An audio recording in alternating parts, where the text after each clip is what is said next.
Welcome back, everybody. Good to have you with us. It was, of course, a good night for our two Arsenal fans here at the desk. Not such a good night for the third man at the table. Good, Micah, yeah. Liverpool fan Jamie had a rough night. It's been overall kind of a disastrous run for Liverpool, right? This looked like a game coming into it that could potentially give them some respite. Hasn't gone that way at all, Jamie. No, I mean, I just felt PSV at home. It's the type of team, we were always in the Champions League. I used to play against them, obviously, numerous times. It was almost like a gimme. You beat PSV at home 2-0 in the Champions League. You don't have to break sweat and you go on from there. So to lose to Nottingham Forest a few days ago and to lose to PSV now, it's not just losing, it's the manner of the defeat as well. It didn't look like scoring either. You know, it's just, it's pretty... Are we going to go to the goals here? Or am I talking about Liverpool? Let's just do the goals, because I end up talking about something over goals. Best lines in vision. Let's go through the goals, and then we can talk about Liverpool. You do you. Yeah. I mean, listen, that is just a moment of madness of Van Dijk. He thinks he's fouled and throws his arm up in a... I mean, what is he doing? I don't know. Only he will know. And then it's always a giveaway when someone tries to complain that it's being a foul. Everyone on the ground knows it's not. But I still expect... When Liverpool got the equaliser, as we'll show now, I expected Liverpool to go on and win the game comfortably, really, probably 3-1. Probably should have been ahead going into half-time. I think they hit the woodwork. But Szoboszlai's been one of the shining lights this season, gets the goal for Liverpool. And then you just think they're going to go in and win the game. As I said, they should have been up before half-time. The start of the second half was a disgrace. Till made it 2-1 next for the Jamie. I mean, gets away too easy there. 6-7's great little pass, and it's a wonderful finish. It really is. I mean, that's a little bit too easy there. No pressure on the ball. Time to make the pass. Really good run, and then can you finish it off? Excellent finish from PSV. And then 2-2. You say his name? I mean, Kanate, I mean, listen, it gets to the stage now where you actually feel you shouldn't criticise him because you're actually... You feel, I mean, you're watching something that's actually, it's not nice to watch when you're watching a player go through something like this.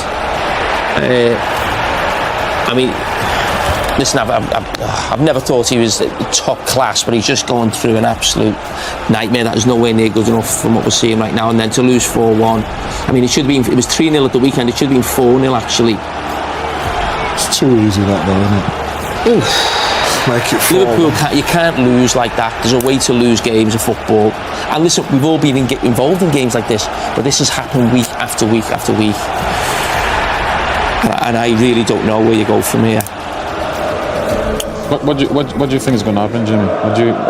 For example, as an obviously Liverpool guy, I was kind of expecting that last year, him struggling a bit, not to that level. But what do you think is going to happen now? Because that's a tough one now. Liverpool's not a sacking club. I say Liverpool, I think, are different from almost every club in European football, where if the manager is the king, you know, the managers get time. Liverpool have never sacked a manager who's won the league. Never in the history. They've all, you know, after a few years, they've gone, they've resigned. I couldn't believe at the weekend that people were talking about the manager's job. When I spoke to Liverpool supporters after losing at home to Nottingham Forest. It's only going to amplify now. And I've always been in the camp of you stick with the manager, because I'm angry with the players, if I'm being totally honest. I'm really angry with the players.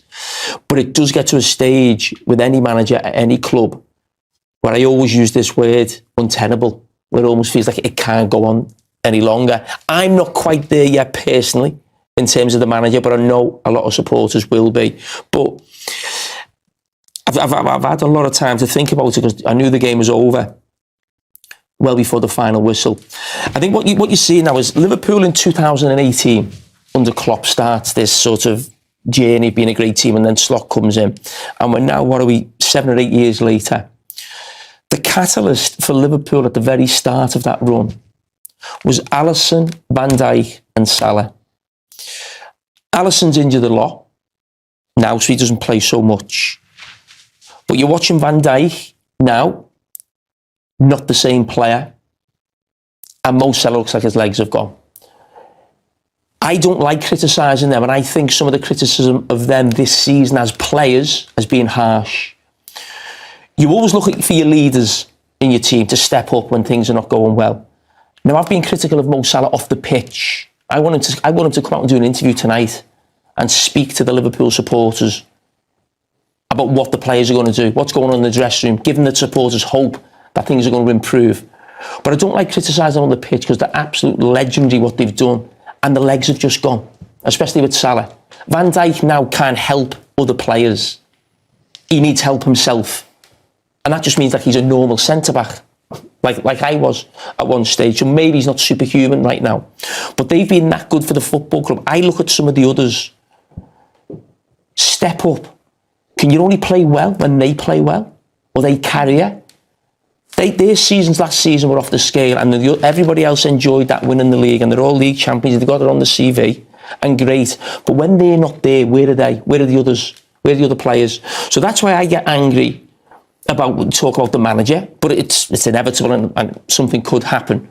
But in terms of the players and the way they're performing now, that is, I mean, not acceptable for Liverpool Football Club. And I actually think, and maybe I thought this a little bit last season, are some of them good enough for Liverpool if Liverpool want to win the biggest trophies? We saw them at Newcastle in the Carabao Cup. We saw them against PSG away from home last season. I mean, woeful performances, and they've been carried by some of the greatest players the club have ever had. This is maybe a snapshot of the future of Liverpool when Mo Salah moves on, Virgil van Dijk moves on, and Alisson moves on.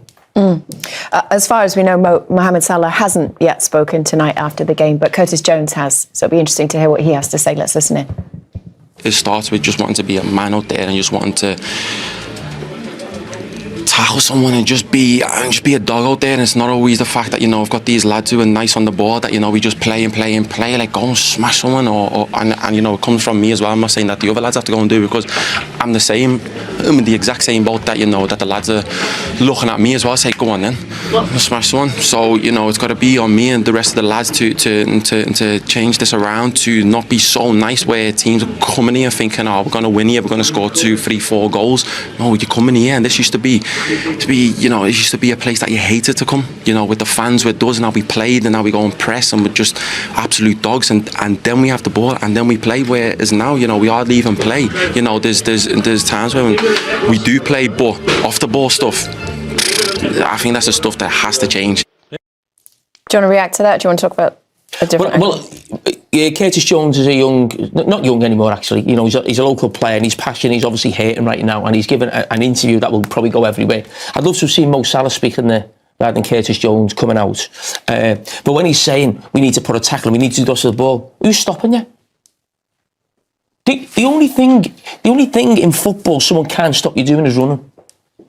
It might not happen with the ball, or the ability, or the quality, or people have lost confidence. No one can stop you tackling, running and pressing. So when he's saying why we're not doing, well, why aren't they then? Just do it. Don't tell us you're not doing it, or say you're going to do it in the next day. Arna, can you sum up your emotions for us right now after that defeat? It's always last week's every time the same question. Yeah, the emotions are very negative and disappointing.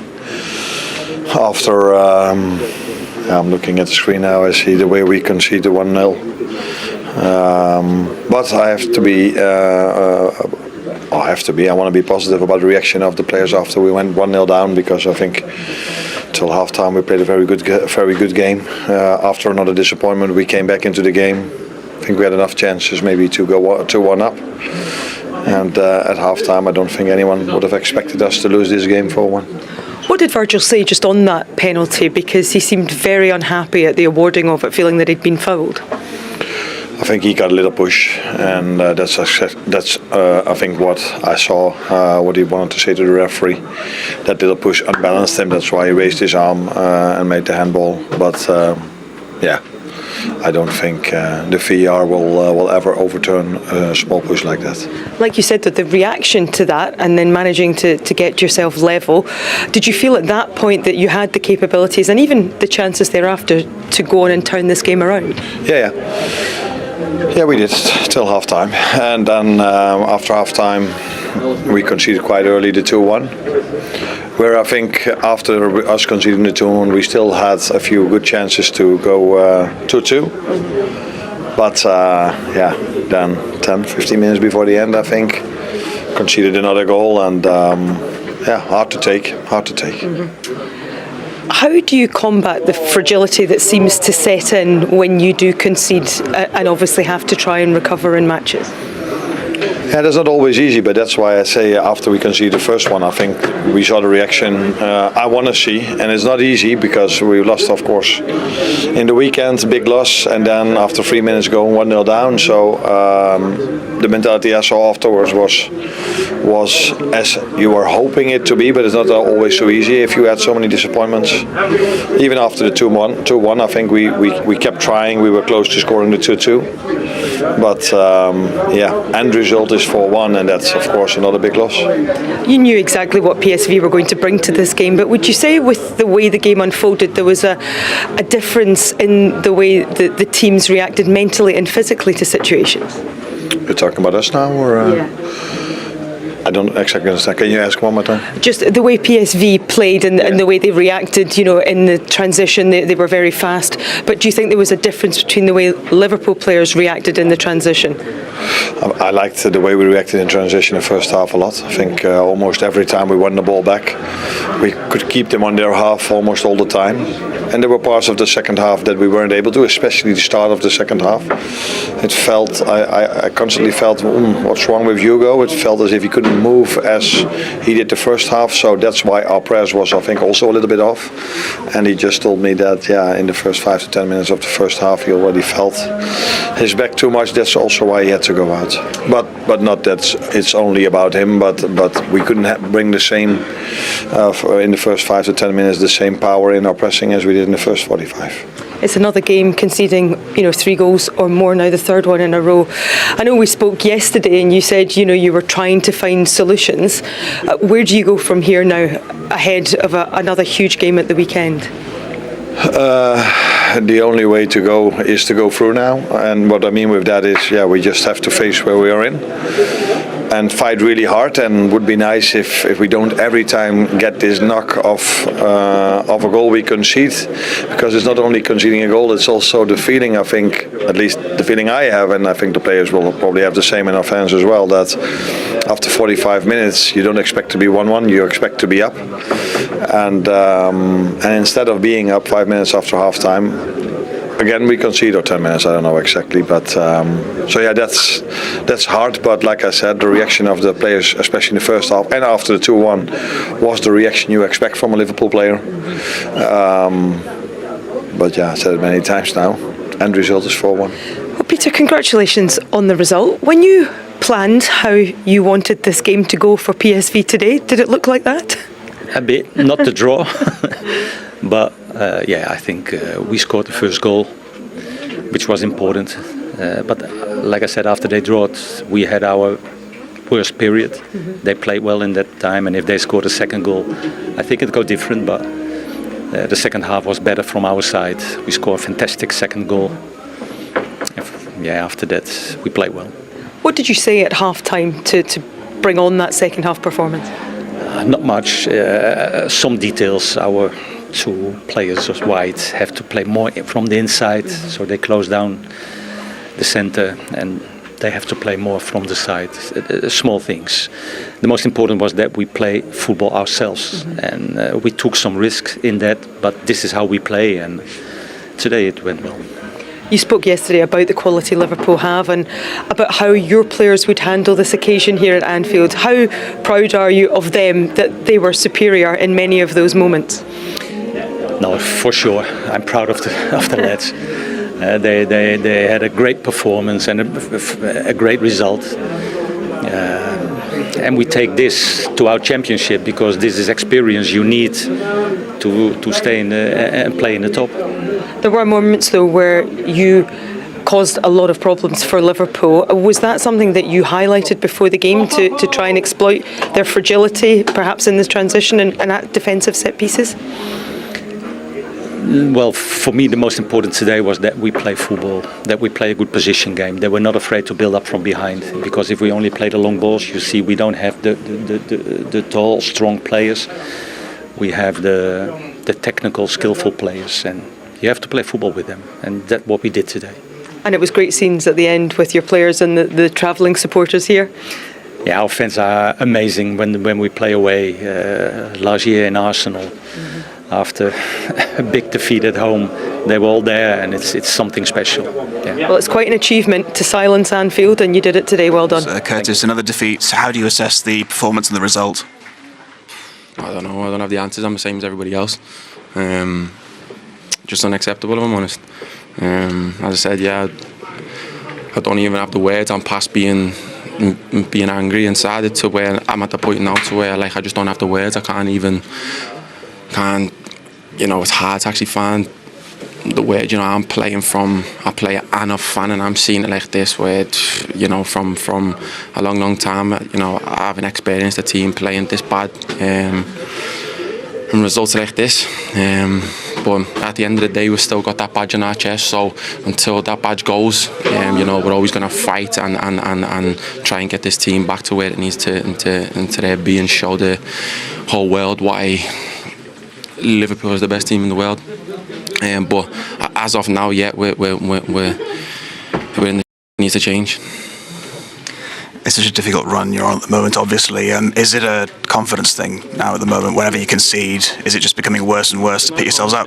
It's not a confidence thing. I just think, you know, I don't want to blame anybody because there's nobody to actually blame.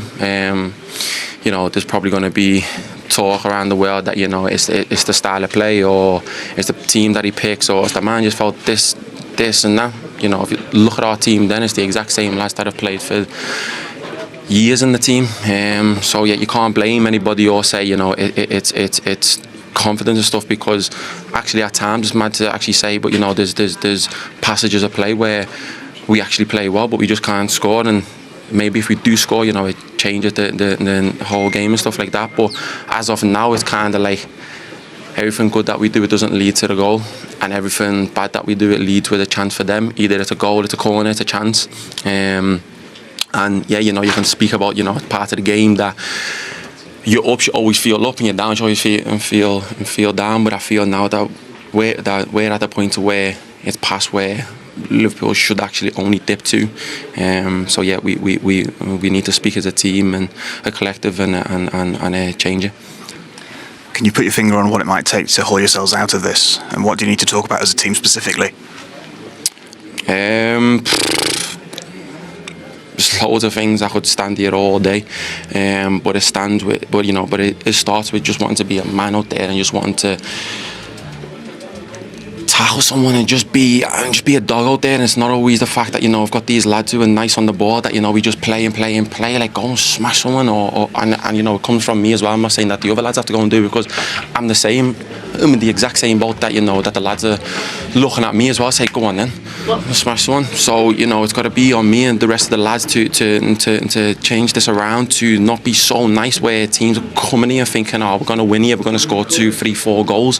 No, you come in here, and this used to be, you know, it used to be a place that you hated to come, you know, with the fans, with us, and how we played, and now we go and press, and we're just absolute dogs, and then we have the ball, and then we play. Whereas now, you know, we hardly even play. You know, there's times when we do play, but off the ball stuff, I think that's the stuff that has to change. We have to run more, have to compete. We have to, as I said, we have to be dogs out there and stop letting these teams just come here. Or if we're playing there and thinking that like we're a sweet team, we're not.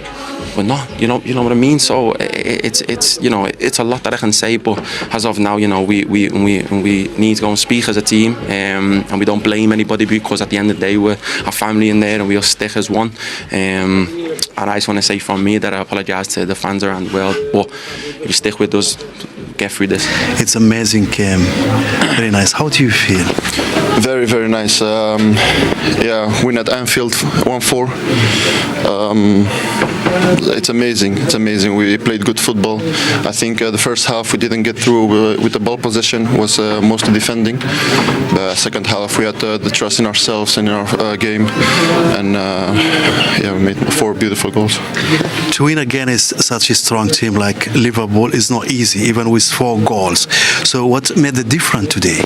I think the determination, the mentality. I think you saw that when we lost the ball, everyone came back as soon as possible. The defenders, every shot was a block, so we defend very well. And then in the attack we have quality, and we made 4 good goals.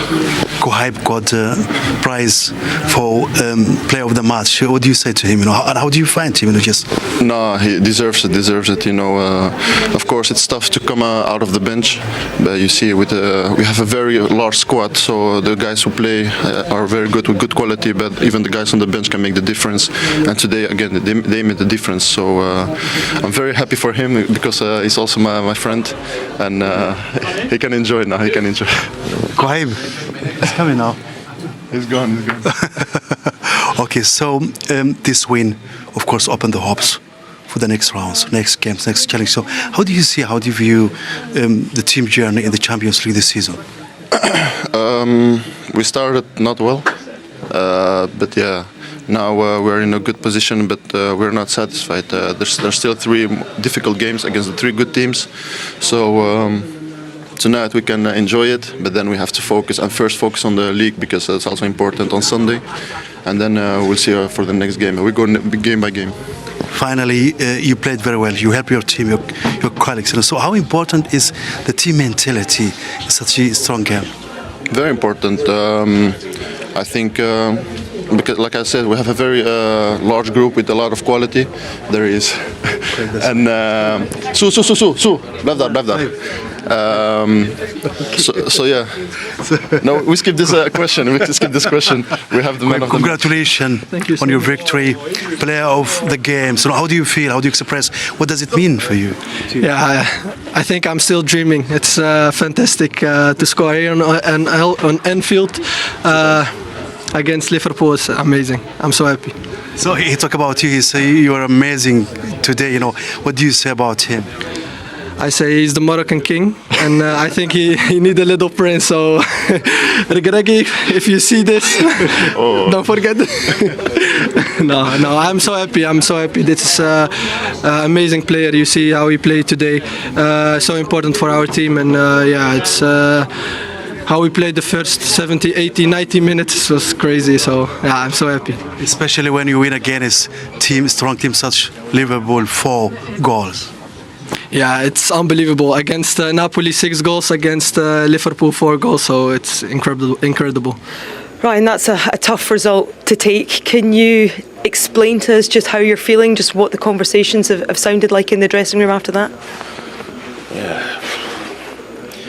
What can I say about today? We're just angry that we lost. I think in the first half we didn't even play bad. In the first half we created a lot of chances, and in the second half it went really wrong. I imagine pre-match that the main topic of conversation was to start well, to get a foothold in the game, and of course that doesn't happen. But like you've just mentioned, the reaction to that seemed to be a positive one.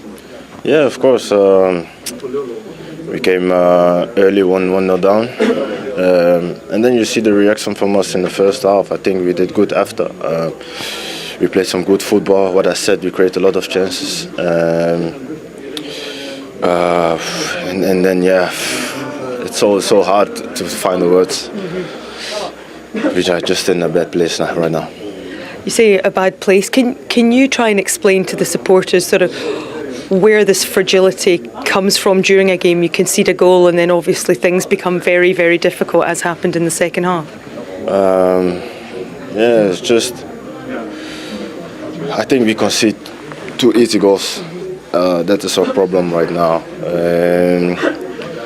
I think in a team like us, we have to do better, we have to defend better.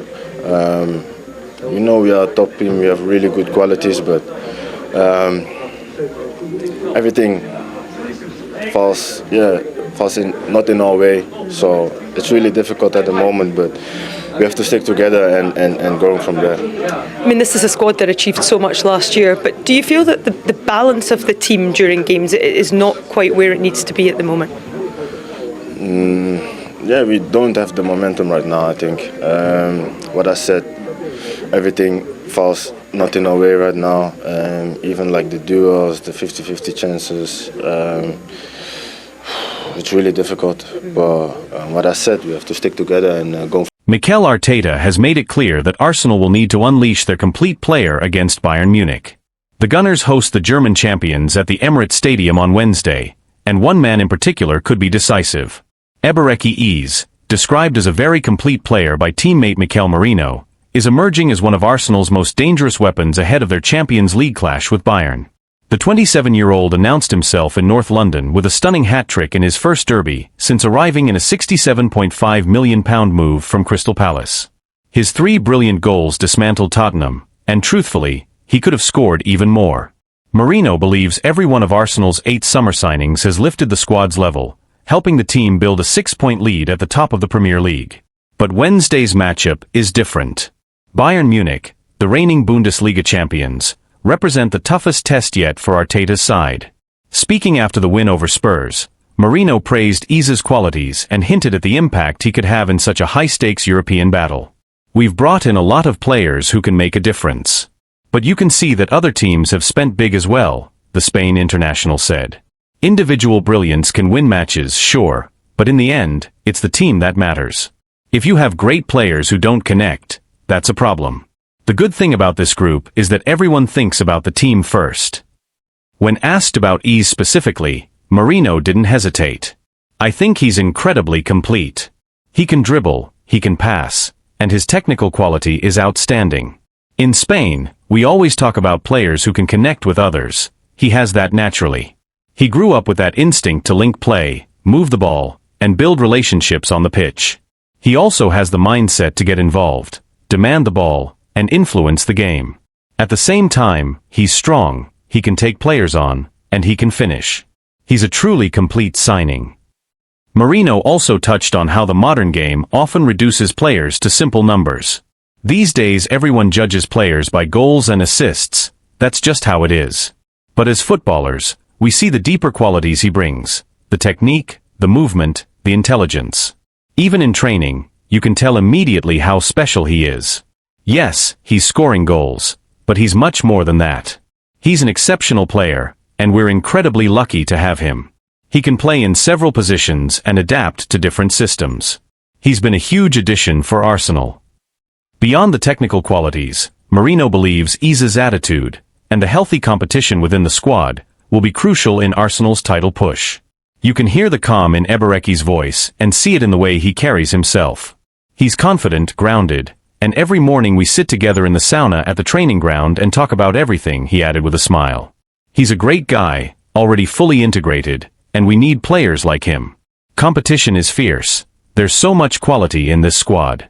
That's exactly what the manager wanted, as many top players as possible, all ready to play.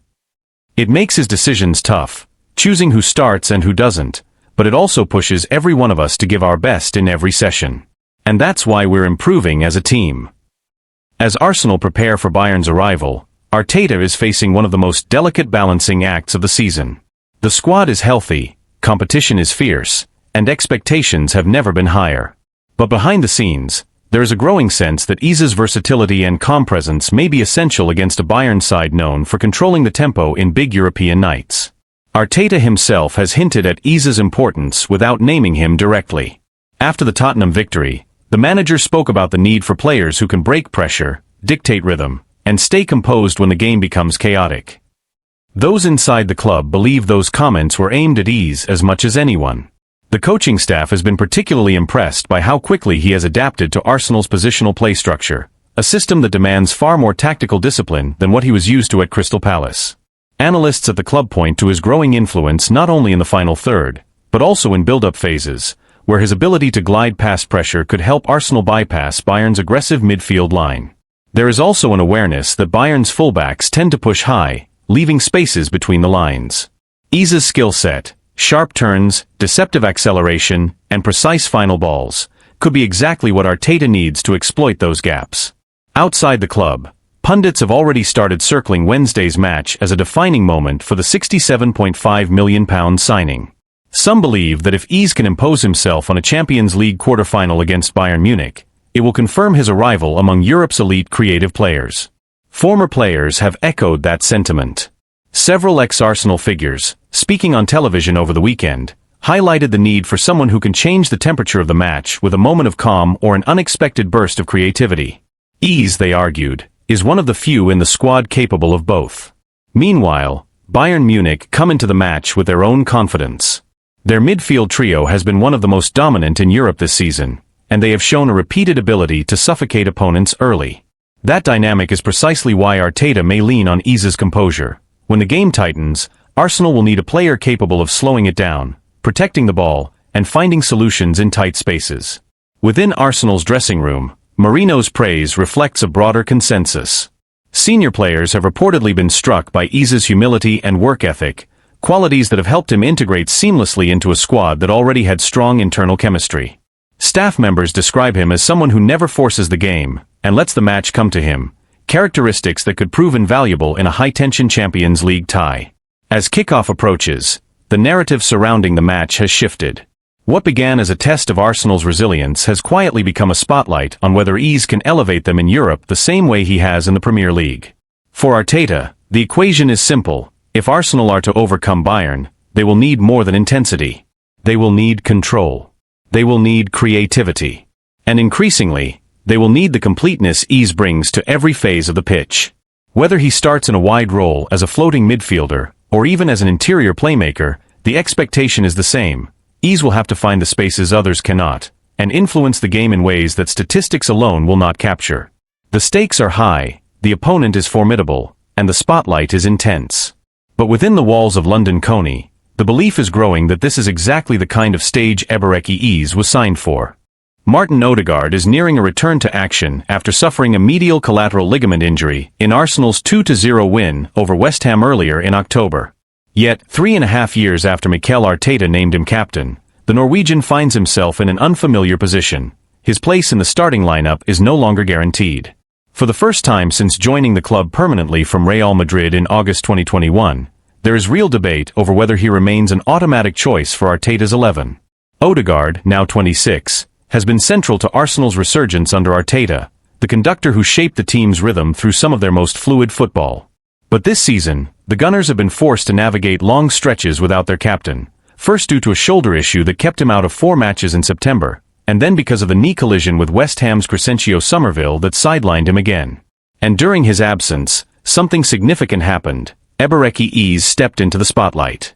Ease's sensational hat-trick in the North London Derby has complicated the picture. Now thriving in a central role, the England international has given Arsenal a different kind of presence around the edge of the box. A blend of unpredictability, directness, and two-footed confidence that opponents struggle to contain. He may not control games with the same metronomic precision as Odegaard, but he offers a spark, a willingness to take risks at moments when Arsenal need a jolt of creativity. After such a standout performance against Tottenham, it feels almost impossible to imagine Arteta leaving Ease out. The manager has always had a soft spot for players riding a wave of confidence, and Ease is currently surfing at full height. There was a similar situation back in September, when Mikel Merino was handed a start against Manchester City after scoring 4 times in 2 games for Spain, including a hat-trick against Turkey. Arteta doesn't hesitate to reward form. Ease has carried that form onto the international stage as well, recently scoring a stunning goal for England in a 2-0 win over Serbia in the World Cup qualifiers at Wembley. Though he can play on the left, it has always been clear that Arteta brought him to the Emirates to operate in midfield. And with Declan Rice and Martin Zubamendi near untouchable in the double pivot, the odds of Ease and Odegaard consistently starting together seem slim. That leaves Odegaard in an unfamiliar position. He needs minutes to rebuild sharpness, yet Arsenal's medical team won't rush him. The plan is likely to ease him back through short substitute appearances before restoring him to larger roles. But even once fully fit, Odegaard faces genuine competition, because Ease has shifted the landscape. His arrival has raised the team's ceiling, and his performances have earned him the right to keep his place. Before the dismantling of Tottenham, Ease had scored only twice for Arsenal, one against Port Vale in the Carabao Cup and another versus his former club Crystal Palace, a clever finish that sealed victory. Now, with 5 goals across all competitions, he sits just 1 behind Odegaard's total from last season, when the captain made 45 appearances. Odegaard's 2023-24 numbers were outstanding: 11 goals, 12 assists, influence written across every competition. That is the standard he must match again if he wants to reclaim his spot, because Yves is hungry, confident, and eager to impress ahead of next summer's World Cup. Arteta will insist that Arsenal need both players at their best if they are to meet their ambitions in the months ahead.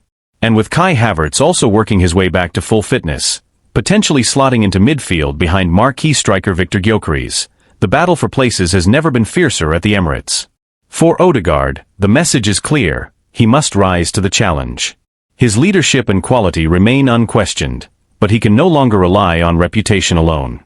If he embraces the competition and fights his way back into the side, his return could push Arsenal to even greater heights.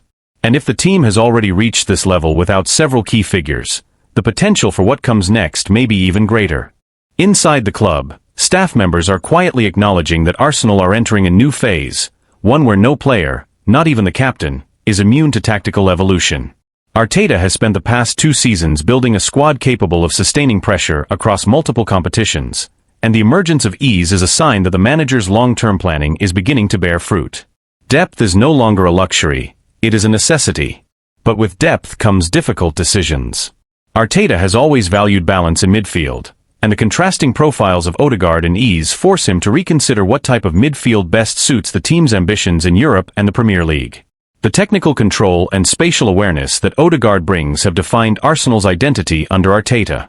Conversely, Yves' dynamism, physical presence, and unpredictable touches give Arsenal a new dimension, especially against teams that sit deep or defend aggressively in central areas.